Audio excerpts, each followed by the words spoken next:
Nauwi naman sa trahedya ang masaya sanang bonding ng magkakaibigan sa Mahusay River sa barangay San Vicente, Calasiao, Pangasinan noong Sabado, June 6. Ayon sa Calasiao MDRRMO, nagkayayaan daw ang 5 magkakaibigan na maligo sa ilog matapos maglaro ng basketball pasado 1:00 ng hapon noong Sabado. Nang mapunta sila sa malalim na parte ng ilog at tangayin ng malakas na agos. Naligtas ang 4 pero bigo silang mahanap ang isa pang binatilyo. Itong mga naligo po doon is magkakaibigan po sila. Nagkayayaan po na din maligo doon sa ating ilog. And unfortunately nga po, napunta sila doon sa may malalim na part at medyo may kalakasan silang agos. So, 5 magkakaibigan po yun. Yung 4 po is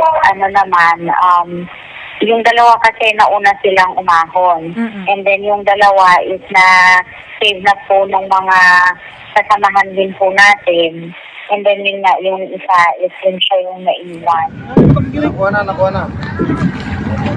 Inabot ng 16 na oras ang isinagawang search and rescue operation ng pinagsanib na puwersa ng BFP, Calasiao MPS at ng Calasiao MDRRMO.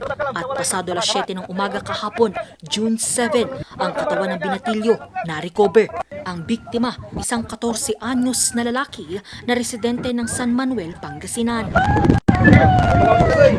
Na-retrieve siya, no signs of life na po. Bagamat patuloy naman yung ating pagbibigay paalala, ito po yung mga instances kasi na yung mga ibang mga residents, especially itong mga kabataan, ay nakakagawa pa rin ng paraan para makaligo sila. Maigting na pinagbabawal ng Calasiao LGU ang paliligo sa Marusay River, lalo pat na sa 100 talampakan ang lalim ng ilog. Samantala, naiuwi na sa San Manuel ang labi ng biktima.